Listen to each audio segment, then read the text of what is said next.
Bien-aimés frères et sœurs, shalom. Je suis pasteur Mvula Philippe. Je viens vers vous pour vous ramener quelque chose de la part du Seigneur. Nous voulons discuter ou parler avec vous sur un thème de quand une femme se marie, il est protégé par son époux. Et dans ce thème-là, nous allons regarder dans les Écritures, dans le livre de Genèse, au chapitre 18, je vais regarder au verset 19. La Bible a dit, l'un d'être est dit, je reviendrai vers toi à cette même époque, et voici Sarah, ta femme, aura un fils. Sarah écouta dans l'entrée de la tente qui était derrière lui.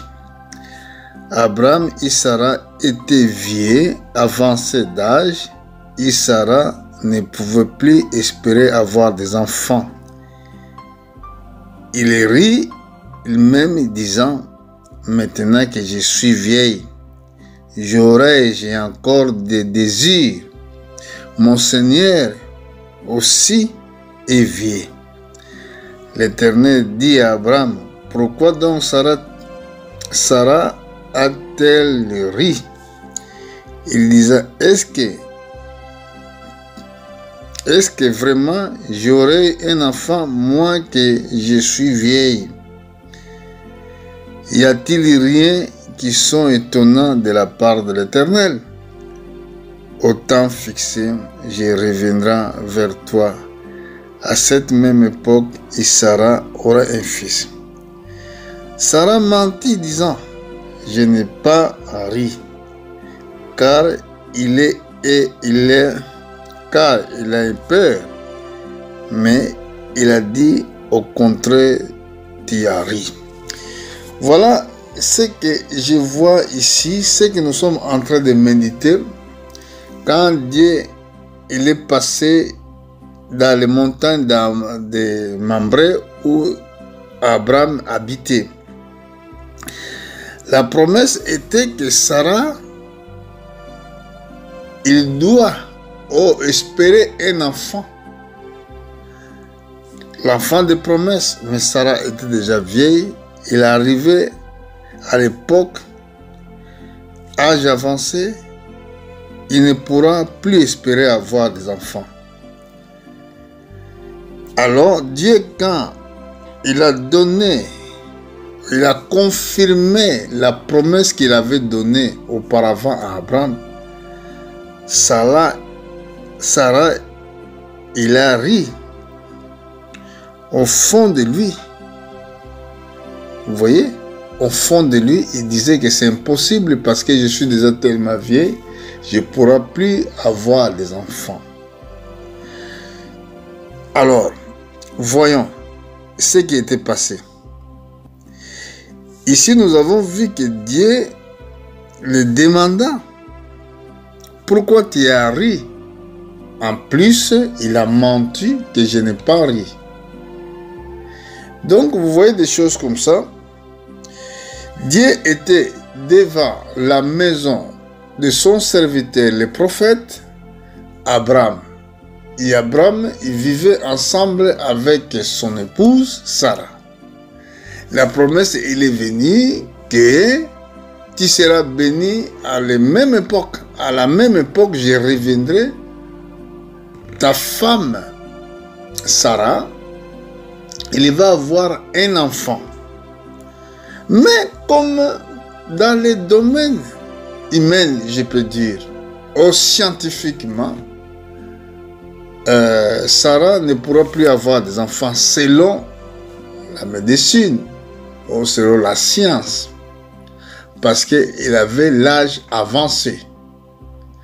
Donc il a perdu tous les désirs pour avoir des enfants. Il a douté de ce que Dieu avait dit. Mais la Bible nous dit quoi? La Bible nous dit que sans la foi, il était impossible impossible que tu sois agréé. Nous devons être agréés seulement si nous croyons Dieu. Nous allons regarder ce que je viens de dire là dans le livre des Hébreux. Là, nous allons voir que Dieu avait dit, sans la foi, il est impossible que tu sois agréé. Beaucoup de frères, de sœurs, ils vont à l'église, mais ils prient sans foi. Maintenant, Abraham croyait Dieu. Sa femme doutait ce que Dieu avait dit. Regardez ce que la Bible nous dit dans les livres des Hébreux au chapitre 11, au verset... Je vais commencer d'abord au verset 1. Or, la foi est une ferme assurance des choses qu'on espère, une démonstration de cela que l'on ne voit pas. Pour l'avoir possédé, les anciens ont obtenu un témoignage favorable. Je monte au verset 6. Or, sans la foi, il est impossible de lui être agréable, car il faut que celui qui s'approche de Dieu croie que Dieu existe. Il est le rémunérateur de ceux qui on le cherche. Maintenant, là, Sarah, il a douté de ce que Dieu avait dit. Donc, elle ne pourra pas être une femme agréable. Vous voyez? Donc, nous devons comprendre, nous les hommes, nous le sommes les grands protecteurs de notre famille. Quand il y a une famille, même il ne croit pas comme toi, mais ta foi peut protéger ta famille.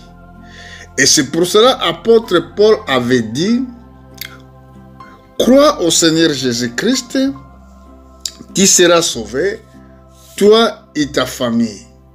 La foi d'Abraham avait protégé la faiblesse de Sarah. Mais quand l'apôtre Paul reçoit la révélation, nous allons voir ce que l'apôtre Paul nous dit dans le livre de Romains, je crois au chapitre 4. Romains chapitre 4, verset 19. Sans faillir dans la foi,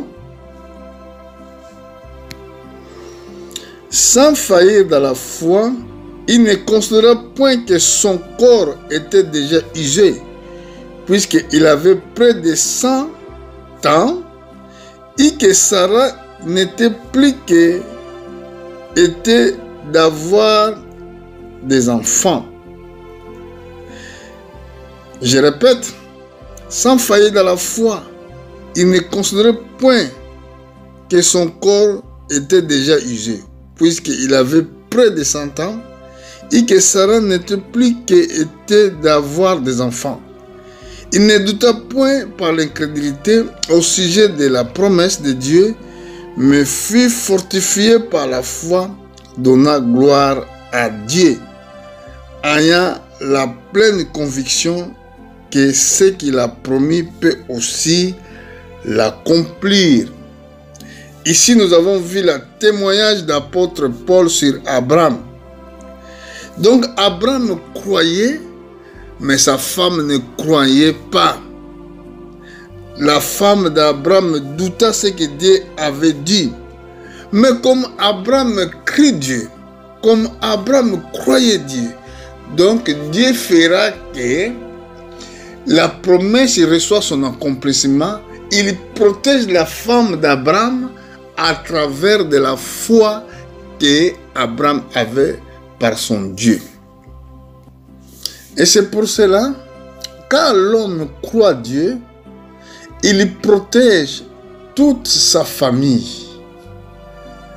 Quand l'homme marche avec Dieu, il protège même sa femme. Parce que un mariage sans Dieu, une vie sans Dieu, tu pourras absolument rien faire. Tu ne seras pas protégé parce que c'est Dieu qui nous garde. C'est Dieu qui protège notre maison. Même ta femme, il est faible dans la prière. Même tes enfants, ils sont faibles dans la prière. Mais toi, comme tu es fort dans les prières, tu peux protéger toute ta famille. Tu peux aider toute ta famille à voir le salut. Comme Abraham avait protégé sa femme, même que sa femme douta, mais Abraham croyait. Et Dieu ne peut pas sanctionner Abraham, sanctionner Sarah, parce qu'il regardait Sarah à travers Abraham. Dieu ne peut pas punir Abraham.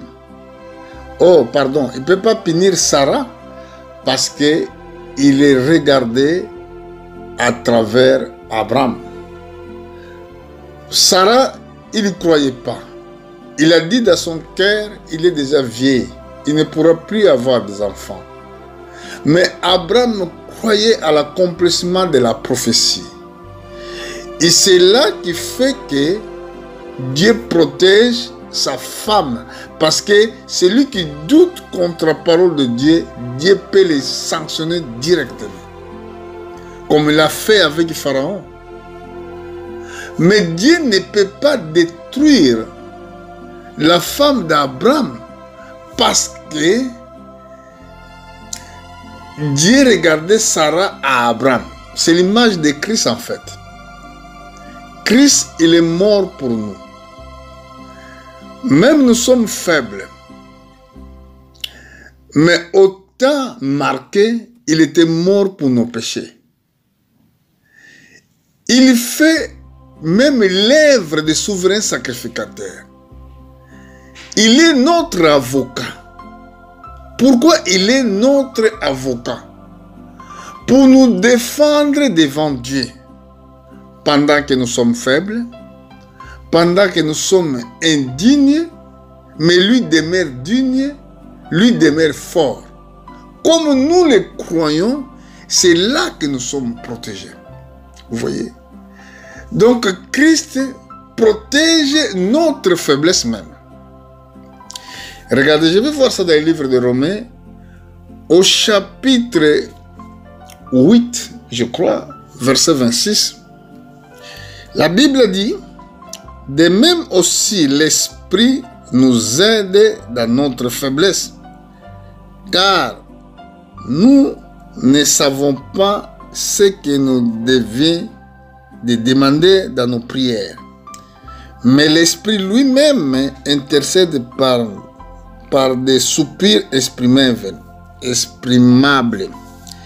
Et celui qui sonde le cœur, qui connaît quelle est la pensée d'esprit, parce que c'est selon Dieu qu'il intercède en faveur des saints.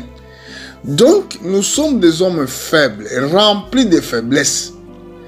Mais Jésus-Christ, il demande pour nous. Et c'est pour cela un homme, le vrai responsable, le vrai serviteur de Dieu, protège sa femme, il protège ses enfants. Elle ne pourra pas accepter que sa femme soit critiquée. Il ne pourra pas accepter que quelqu'un maltraite sa femme.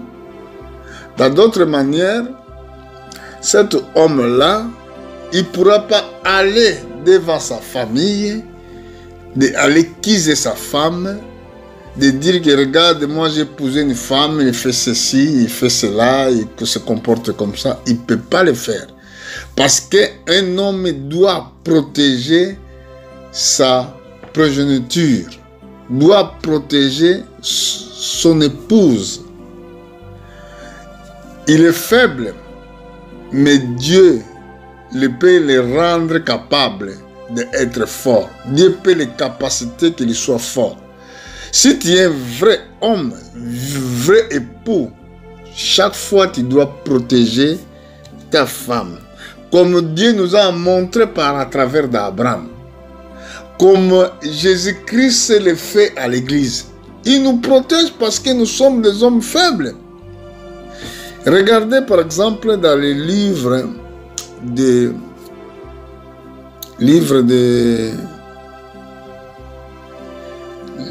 Pierre, au chapitre 3, verset 7.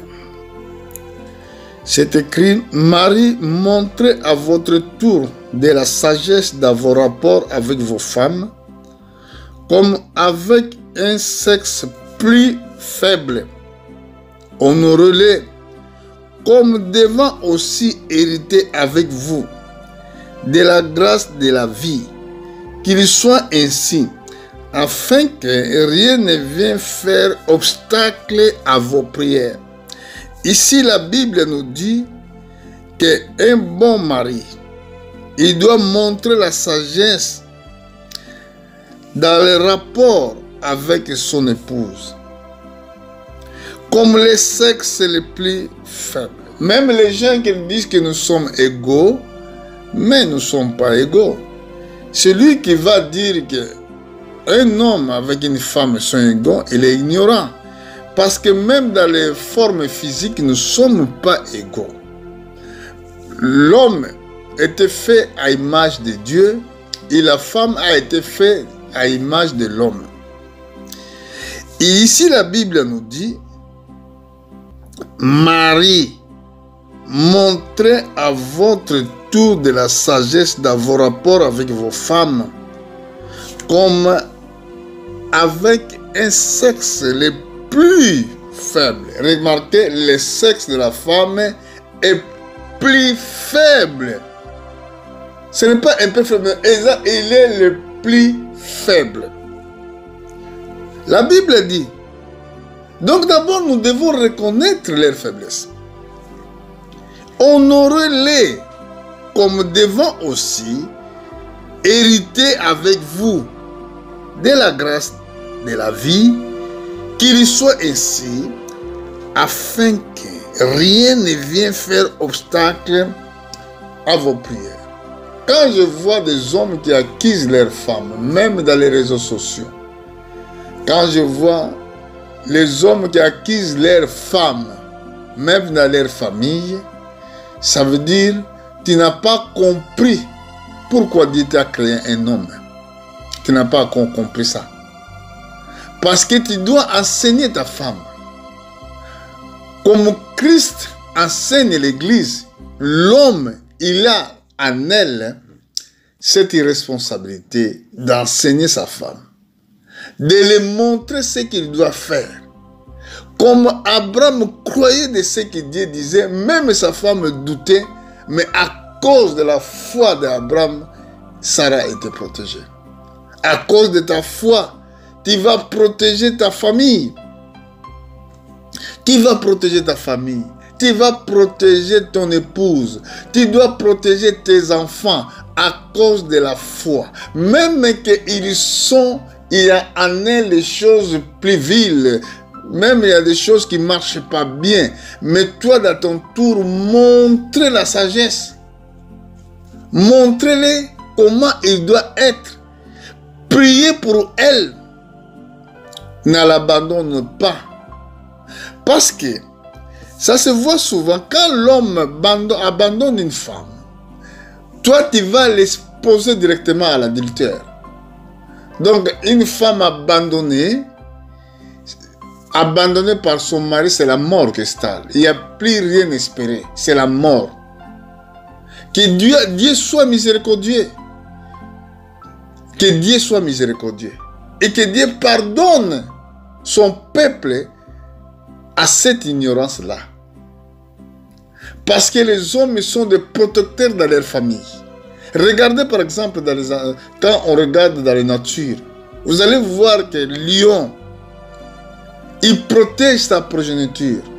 C'est toi qui peux protéger ta femme devant ta famille. C'est toi qui dois protéger ta femme devant l'obstacle de vie. Même s'il n'a pas moyen d'avoir des enfants. Parce qu'il y a d'autres femmes qui sont stériles. qui ne peut pas avoir des enfants. Mais à des fois, la famille murmure contre eux. Mais toi, tu dois protéger ta femme. Si tu l'abandonnes, tu l'exposes. Vous voyez? Je vais donner des versets après. Je vais arrêter cette intervention. Mais je reviendrai aussi sur un thème que les femmes qui ne sont pas soumises à leur propre mari à la maison. Et qu'est-ce que ça peut passer aussi si tu vis avec une femme qui ne se soumettra pas devant Dieu et devant son mari. Ça, ce sera le deuxième thème. Mais là, nous allons aller rapidement dans le livre des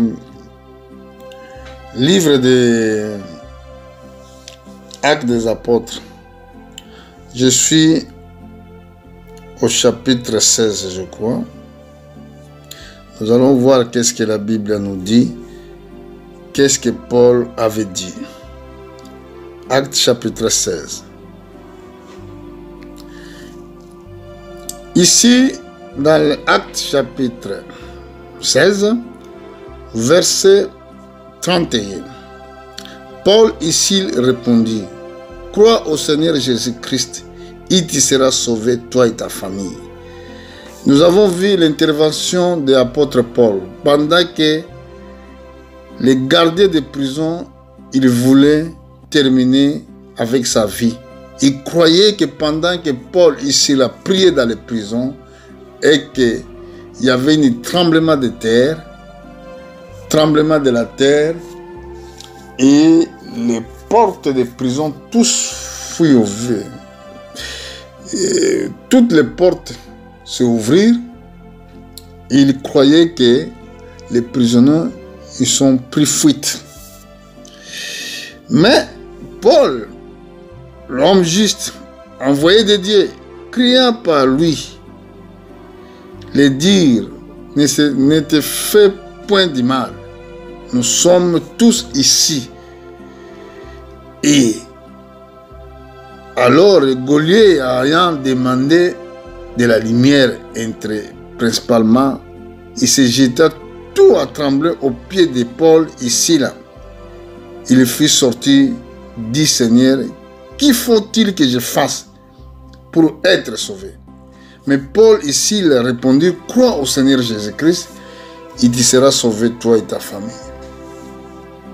Donc la famille est protégée pendant qu'un de vous croit à la parole de Dieu. Même les esprits qui viennent pour vous chercher, pour vous détruire, pendant qu'il y a un qui intercède pour la famille, il n'y a rien qui se fera. Alors quand vous croyez, vous protégez toute la famille.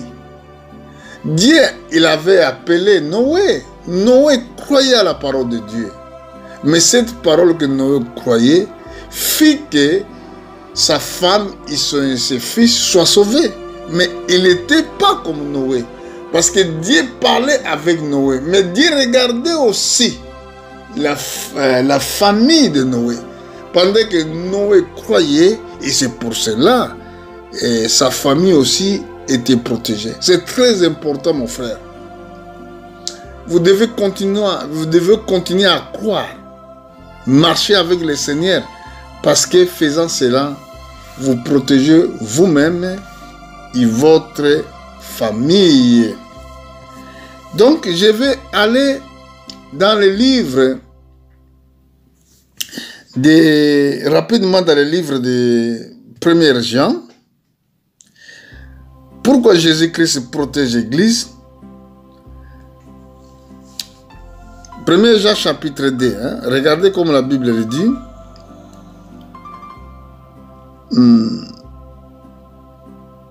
Je vais commencer au verset 1. Mes petits enfants, je vous écris ces choses afin que vous ne péchiez point.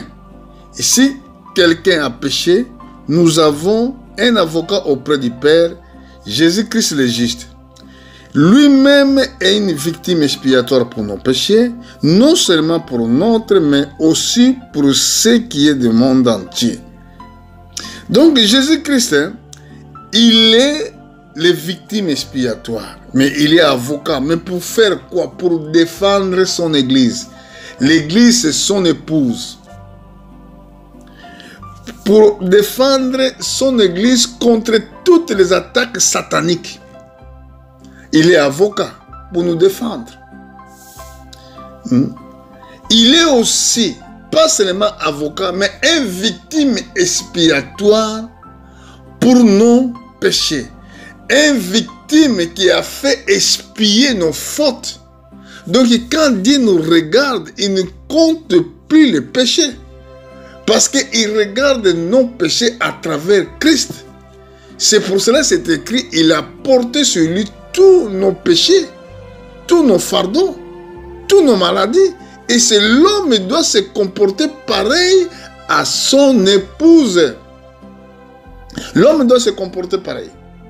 L'homme doit se charger de porter sur lui toutes les faiblesses de sa famille, toutes les faiblesses de sa femme.